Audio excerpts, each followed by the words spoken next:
كل سنة وانتم طيبين، رمضان كريم والله أكرم، ويا رب دايما مصر تبقى بخير وأمان وسلام. البرنامج ده عبارة عن دفتر أحوال الشارع المصري في الشهور الأخيرة.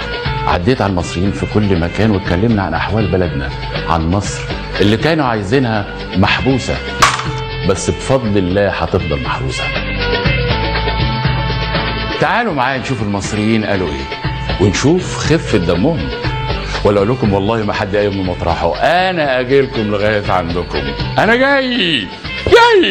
انت ايه رايك في قاعده البيانات؟ قاعده البيانات اخبارها ايه؟ قاعده البيانات بتاعت الانتخابات يعني؟ يا استاذ احنا اقتضينا ان الصندوق يبقى حكم. الناس اللي مسكت نديها فرصتها. مش كده؟ 4 سنين. دقيقه واحده اديني فرصه اتكلم. لا انا اهو 4 سنين زي ماتش كاس العالم. اذا طلع اوت نقول له اتفضل انت ونشوف غيرك. انما الهرجله اللي حاصله دي حضرتك، طب مش جايز تطلع اوت بعد شهر واحد؟ تطلع اوت ازاي؟ يعني الدنيا مش هو الصندوق هو اللي بيحكم. الصندوق بيحكم؟ هيقول ايه الصندوق؟ الصندوق انت بتعلم. يعني انت هتحط الصندوق يقول لك يا عم مش في بطاقه قوميه؟ بعد اذن حضرتك مش في بطاقه قوميه؟ بتعلم انت عليها وتحط ورقتك في الصندوق. والصندوق اخر الورديه. حضرتك عايز تقول ان في تزوير في الانتخابات؟ ولا حضرتك ما في لجان كتيره حضرتك بتوقف؟ حصل. طيب ما تقف على الصندوق برضه، ان كان في تزوير هيبان لك في تزوير. انا هقف على فين؟ انا هروح في كذا صندوق. تروح كل واحد داخل. ممكن حضرتك بمناسبه الصندوق تورينا الزباله ديت والخرفان والمعيز اللي بياكلوا من الزباله ديت؟ ممكن بمناسبه الصندوق اللي حصل لنا دلوقتي في مصر. يعني انت موافق ان الصندوق هو الحل؟ صندوق ايه حضرتك؟ هو احنا شفنا حاجه كويسه قبل كده اهو عشان نشوف الصندوق ده؟ هو البيبي يقول لك الصندوق هو الحل. احنا بقالنا سنه من ساعه ما الحكم اتمسك شفنا حاجه كويسه في البلد؟ طب ماشي حضرتك، عشان خاطر الصندوق بتوع الصندوق يشوف الزباله اللي في الشارع ديت. اقول لك حاجه بياكلوا منها عيالنا. اقول لك حاجه صغيره. انت الزباله دلوقتي بقول لك ايه؟ تعمل في الزباله ايه؟ في ناس شغاله الزباله. في شركات ماسكاها. انت الزباله تعمل يا واحد الشركات اللي ماسكاها دي ايه؟ كده هو حد جه جنبه الصندوق ولا الزباله؟ دقيقه واحده اصبر يا استاذ. انا اقول لك حاجه صغيره. في شركات ماسكاها قطاع خاص. عامل ايه الصندوق ولا الزباله؟ لما بيتخصم من كل بتاع الوصل النور 3 جنيه. بياخدوا منك 3 جنيه؟ بياخدوا مننا 3 جنيه. وال 3 جنيه بتعمل بيها ايه؟ هما بياخدوا الزباله. الزباله دي مش بتيجي على الكهرباء؟ يا بيه الزباله كتير ليه؟ يبقى الكهرباء مالها ومال الصندوق؟ اللي بياخدوها هما اللي بيشيلوا الزباله. الزباله دي هي اللي على الكهرباء؟ الزباله على الكهرباء بس محدش بيشيل. لا الكهرباء بتيجي على الزباله؟ ايوه يا بيه. مش عارف ماشي مع الكهرباء ولا الزباله؟ مش عايش في الدنيا ولا ايه؟ انت مع الزباله ولا مع الكهرباء؟ انا مع الحق. مع الحق. وحضرتك؟ حضرتك انا بتكلم في ايه؟ في الزباله. ما الزباله موجوده وحد بيشيل حاجه؟ طب الحمد لله ان هي موجوده، يبقى في حاجه موجوده في البلد. ساعه ما الحكم اتمسك شفنا حاجه كويسه في البلد؟ البيبي يقول لك الصندوق هو الحل. بتوع الصندوق يشوف الزباله اللي في الشارع ديت. كل ما يتكلموا تعال على الصندوق. صندوق ايه؟ هي الديمقراطيه صندوق؟ مش كده؟ ما هي الصندوق؟ امال هي ايه؟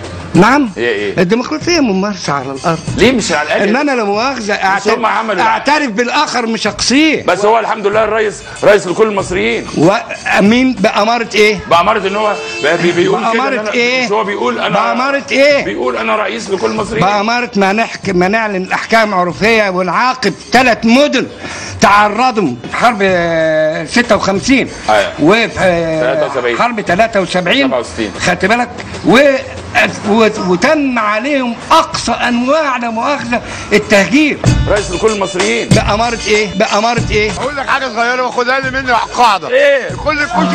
كل شهر بتخصم 3 جنيه من كل بيت وكل شقه. يا جماعه مش الحمد لله عندنا زباله دلوقتي موجوده؟ ده احسن حاجه في البلد. انت شفت حاجه يعني في حاجه موجوده مش راضيه تمشي؟ استاذ علاء. ايوه انا اقول لك حاجه. انا اسمي رضا. يا استاذ رضا. بتخصم من كل. اسمك ايه؟ اسمي سيد. بص يا برعي انا عاوزك تفهم حاجه مهمه جدا. برعي.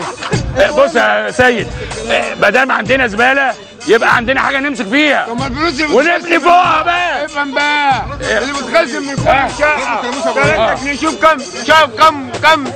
كم واحد بيته عامل. يا ابراهيم انت تعبني النهارده، مالك يا ابراهيم؟ انت جاي تهرب يا راجل هرب. ما انت بتسمع كل حاجه. في حاجه حصلت في البلد؟ لا في حصل ايه؟ حصل مشروع قناه السويس الجديد. ماله حصل ايه بقى؟ حصل ايه؟ هيعمل مشروع قناه السويس جديد. هيأجروها.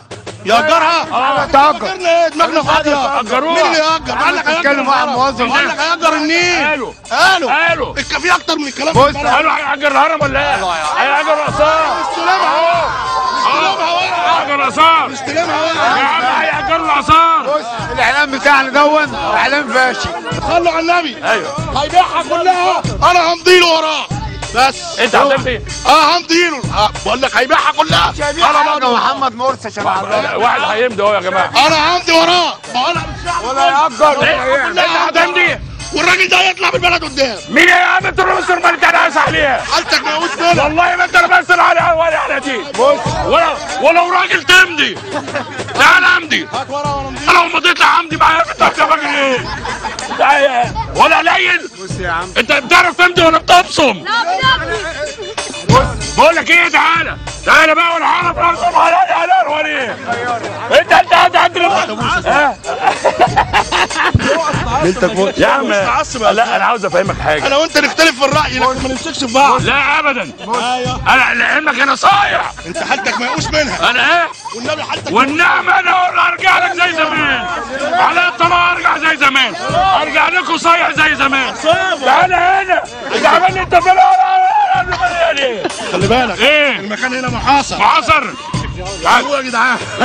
ده عايز يمضي يا جماعه. وانا همضي معاك. لا ده عايز يمضي على قناه السويس تتباع. امضي لك. يمضيكوا كده يا رجاله. صلوا على النبي. هيبيعها كلها، انا همضي له وراه. مش عندنا حضرتك يعني كان العيش وحريه وعداله اجتماعيه وكرامه انسانيه مش اتحققوا. وريني ليه؟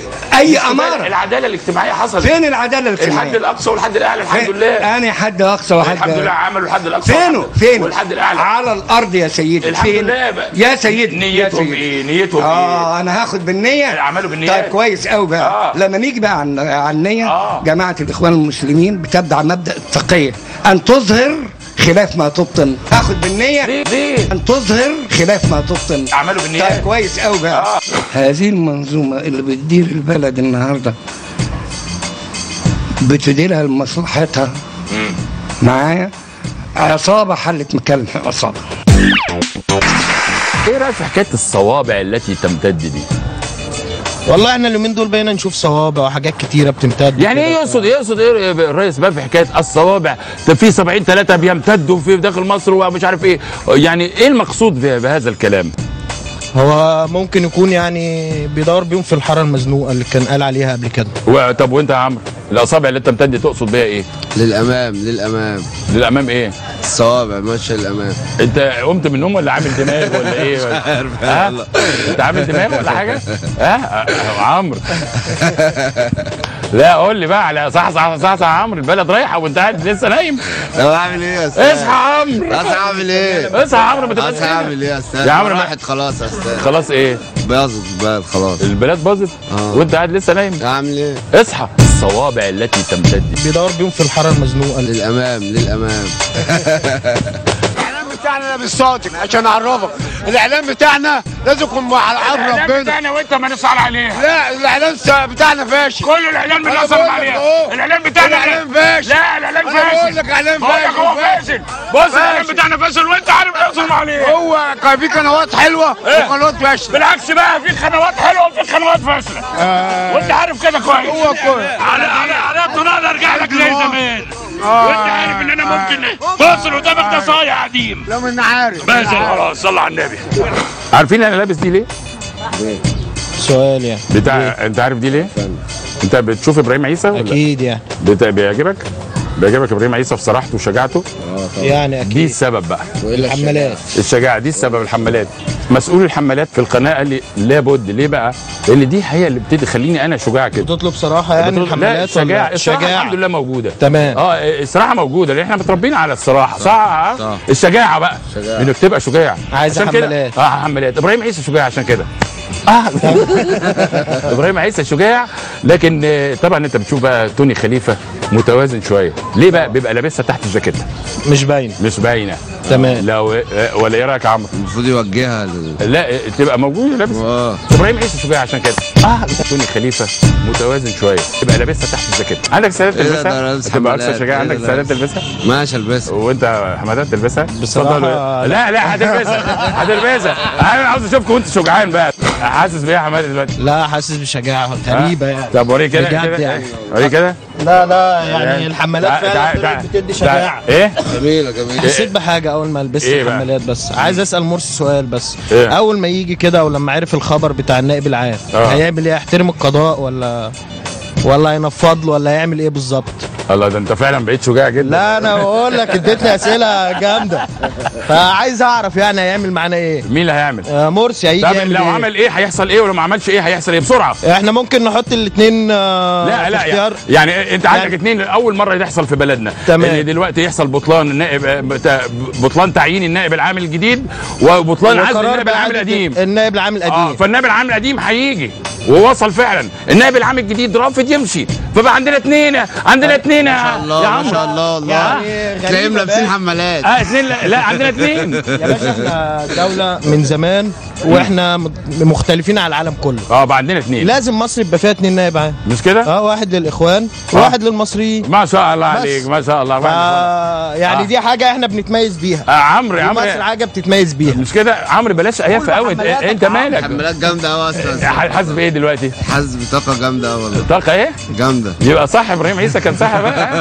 الطاقه بتاعته ربين شغال. لا يعني احنا كده بقى نثبت نظريه الحمالات دي لابراهيم عيسى. طبعا هو صاحب نظريه الحمالات. طبعا. لا البس الحمالات تديك شجاعه. طيب انا يعني من مكاني ده بدعي كل المصريين في اي مليونيه ينزلوها ينزلوا بالحمالات. برافو نسمي عليك. الجمعه الجايه جمعه الحمالات. ايوه بس وننزل بحمالات.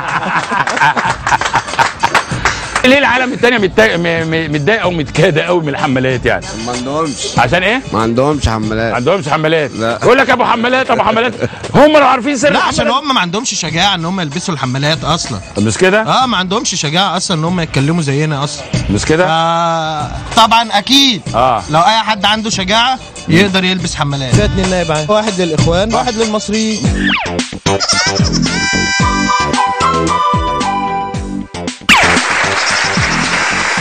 ما تقول كلمه بقى. انا بناشد محمد يا اخوان. انا بناشد المرشد وبناشد الباشمهندس خيرت الشاطر وبناشد ارحمونا يرحمكم الله. يتجننا يا راجل على الطلاق الواحد يلطم، على الطلاق الواحد يقطع يلوم. انت اسمك ايه؟ يتجننا. اسمك ايه؟ مراد. يا مراد. لا يعني في ربنا. طيب هنعمل ايه؟ قول يا رب. طب مفيش شغل يا رب، مفيش شغل.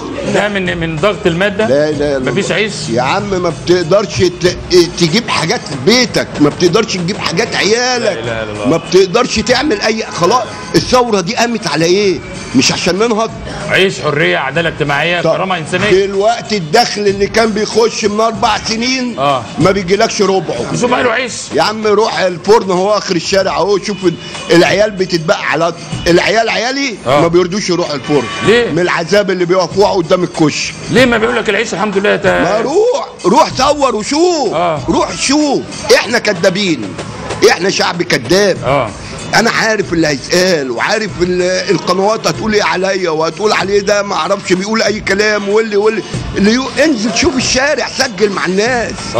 خلاص يا بيت دخل مفيش دخل نهائي. عيش، حريه. مش في حريه دلوقتي؟ حريه؟ ايه هي الحريه بقى؟ انت بتتحرر من نفسك. بتتحرر من نفسك. تتحرر من الحر تروح حريه. تقوم قالع. هي دي الحريه. ودكتور محمد مرسي ارحم بتوع التاكسي الابيض على الطلاق. خلاص بصمنا بالعشره. خلاص مراد من الشعب المصري وهو مخنوق وعليا الطلاق. الراجل ده هيتنفخ خالص لو صح ولا ايه؟ والله زهقنا بيه، والله زهقنا، تعبنا، والله اتخنقنا. والله بقى عندنا. طب قول لي بقى ايه؟ بقت تعبانه. نحاول بقى كده. عايزين نضحك، عايزين نفرح، عايزين نشوف اي يوم من الايام اللي فاتت. حضرتك شايف الحمد لله هو يعني في البدايه ثوره، عيش، حريه، عداله اجتماعيه، ولا حاجه من دي. إنسانية. جوع، فقر، مجاعه.